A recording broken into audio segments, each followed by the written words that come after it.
बमबारी हो रही है, वहां पर मेरे लोग तकलीफ में है, वहां पर जो है इलेक्ट्रिसिटी बंद कर दी गई है, पानी बंद कर दिया गया है, बच्चे मर रहे, भूखे मर रहे, ये चीजें देखी नहीं जा रही है मुझसे। अब धमकी देने से कुछ नहीं होगा, रोक दो रोक दो रोक दो, अभी एक्शन लेने की जरूरत है, हमें उठना पड़ेगा, एक्शन लेना पड़ेगा। तकलीफ हो रही है हम लोगों को देखकर, आप लोगों के रोंगटे नहीं खड़े हो रहे, आप लोगों का खून नहीं खोल रहा। 75-80 ईयर से ये तुम लोग मारे जा रहे हो, लेकिन अब बर्दाश्त के बाहर है चीजें, मेरे भी बर्दाश्त के बाहर हो गई है। मैं दिन रात रो रही हूँ, आगे जाऊंगी मैं, मेरे उम्मत के लोग हैं वहां पे, मैं इत्तेफाक रखती हूँ लोगों से, मेरा दिली मामला है, आप मुझे उसके अंदर नहीं पूछ सकते क्यों जाना चाहती हूँ। जो कोरोना में अपने बाप के साथ नहीं खड़े थे कोविड के टाइम पे, ये लोग आज इसराइल के साथ खड़े। और मुसलमान अगर अपनी प्रोटेक्शन के लिए अगर धक्का भी दे दे तो वो आतंकवादी कहला रहा है। इस वक्त हमारे साथ वायरल हिजाबी गर्ल आमिना सैयद मौजूद हैं। ये अभी 2 दिन पहले पैलेस्टाइन एम्बेसी गई थी, वहां पे क्या बातचीत हुई, हम इनसे पूरी बात जानते हैं। पहुंची इसीलिए नहीं क्योंकि सरहदें बंद है, वीजा इशू नहीं कर रहे हैं मेरा, तो मैं फिर से आप लोगों के न्यूज के मीडिया के चैनल से यही चीज बोलूंगी कि मोदी जी प्लीज प्लीज आप जो है सरहदें खोल दे और वीजा इशू करवा दे, किसी का नहीं तो सिर्फ मेरा करवा दे। जिस तरीके से आपने रूबिका को भेजा था उसी तरीके से प्लीज मैं आपसे रिक्वेस्ट करती हूँ कि आप जो है मेरे को फिलिस्तीन भेज दे। बमबारी हो रही है, वहां पर मेरे लोग तकलीफ में है, वहां पर जो है इलेक्ट्रिसिटी बंद कर दी गई है, पानी बंद कर दिया गया है, बच्चे मर रहे, भूखे मर रहे, ये चीजें देखी नहीं जा रही है मुझसे। तो बस मैं जाना चाहती हूँ और मुझसे जितना हो सके, जितना मैं अपनी फैमिली की तरफ से जितना कर सकूं मैं बिल्कुल करूंगी। क्यों गाजा को खाली करोगे? तुम उन्हीं के घर से उनको निकालने की बात कर रहे हो, और किस बेसिस पे आप निकाल रहे हो वो लोगों को? आप मुझे बताओ, अगर इस देश ने अपनी आजादी की लड़ाई लड़ा और अगर वो अपनी आजादी की लड़ाई लड़ रहे, तो अगर वो गलत है तो फिर हम भी गलत थे जब हम अपनी आजादी की लड़ाई लड़ रहे थे, तो क्यों निकालेंगे?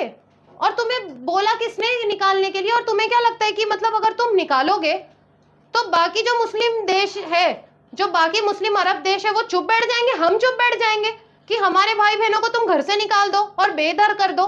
चुप भी तो बैठे हुए, इतने सारे बच्चे मारे गए, क्या किया मुस्लिम देशों ने? इसीलिए तो मैं कह रही हूँ ना, इसीलिए मैं कह रही हूँ कि सरहदें खोल दी जाए। मुस्लिम देशों से मैं एक ही चीज बोलना चाहूंगी कि अब धमकी देने की बात खत्म होती है, अब धमकी देने से कुछ नहीं होगा, रोक दो रोक दो रोक दो, अभी एक्शन लेने की जरूरत है, हमें उठना पड़ेगा, एक्शन लेना पड़ेगा। तकलीफ हो रही है हम लोगों को देखकर, आप लोगों के रोंगटे नहीं खड़े हो रहे, आप लोगों का खून नहीं खोल रहा। तुम लोगों के जितने मरे ना, उससे कहीं ज्यादा गुना गाजा के लोगों को तुमने मार दिया, और आज से नहीं मारा, बहुत सालों से मारा है। 75-80 ईयर से ये तुम लोग मारे जा रहे हो, लेकिन अब बर्दाश्त के बाहर है चीजें, मेरे भी बर्दाश्त के बाहर हो गई है। मैं दिन रात रो रही हूँ, मैं अपना मुंबई छोड़कर आकर दिल्ली के अंदर आकर अगर फिलिस्तीन एम्बेसी आ सकती हूँ ना, तो आप लोग समझ लो कि मेरी कंडीशन क्या है फिलहाल। हाँ मैं जा रही हूँ अपने लोगों के पास। आपको कोई तकलीफ है? आप क्यों मेरे से बार बार ये सवाल कर रहे हो कि क्यों जाना चाहती है, क्यों जाना चाहती है? जाऊंगी मैं, मेरे उम्मत के लोग हैं वहां पे, मैं इत्तेफाक रखती हूँ लोगों से, मेरा दिली मामला है, आप मुझे उसके अंदर नहीं पूछ सकते क्यों जाना चाहती हूँ। और इसराइल से मैं यही चीज कहना चाहूंगी कि वो वक्त भी आएगा, वो वक्त आएगा जल्द से जल्द, जब गूगल पे लोग सर्च करेंगे इसराइल और गूगल बताएगा इसराइल नॉट फाउंड। ये बहुत जल्द आएगा वक्त। जो कोरोना में अपने बाप के साथ नहीं खड़े थे कोविड के टाइम पे, ये लोग आज इसराइल के साथ खड़े। बोलना बहुत आसान है, जाना बहुत मुश्किल है। और मैं बोल रही हूं ना कि दोनों पासपोर्ट, दोनों सरहदें खोल दी जाए, उसके बाद पता चलेगा कि कौन सच में जाता है और कौन नौटंकी कर रहा है। ये लोग सिर्फ इसलिए ये कर रहे हैं कि वो लोग मुसलमानों को मार रहे हैं। मुसलमानों को आज अगर इसराइल मार रहा है तो वो लोग सिर्फ इसलिए फिलिस्तीन को टेररिस्ट बता रहे कि इसराइल उनको मार रहा है। और मुसलमान अगर अपनी प्रोटेक्शन के लिए अगर धक्का भी दे दे तो वो आतंकवादी कहला रहा है। आप लोगों के अंदर काफी ताकत है, चौथा पिलर हो आप लोगों के माध्यम से अगर मैं बोलूं तो मेरे को लग रहा है कि ये आवाज जो है वो मोदी जी के कान तक जाएगी। और मैं चाहती हूँ कि मोदी जी मुझे आप भेजें, मेरा वीजा इशू करवाइए। और बाकी टिकट के लिए तो आपके अंधभक्त तो मेरे को बोल ही रहे कि पैसे हम दे देंगे। अगर मोदी जी फिलिस्तीन को सपोर्ट कर ही रहे तो ये अंधभक्त क्यों तलवे चाट रहे इसराइल के? आप मेरे को बताओ ना, क्यों चाट रहे ये लोग तलवे? ये वाजपेयी जी की बात भूल गए, अटल जी की बात भूल गए, इनको अपने माँ बाप की बातें नहीं याद है, इनको अपने बाप की बातें ही नहीं याद है, ये चले हम लोगों को बताने के लिए। अटल जी ने, गांधी जी ने इस देश को बोला है कि फिलिस्तीन की जमीन फिलिस्तीनियों की अपनी जमीन है।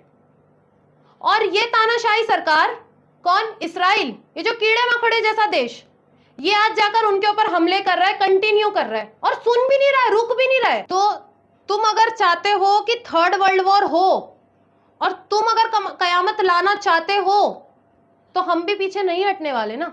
फिर हम भी तो बताएंगे ना कि हम भी क्या है, और पूरी कोशिश में लगे हुए।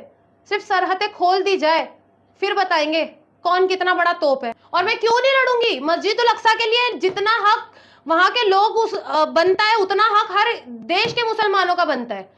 इस दुनिया के अंदर, इस कायनात के अंदर जहां पर भी मुसलमान है, वो उनका हक बनता है कि वो मस्जिदुल अक्सा के लिए लड़े।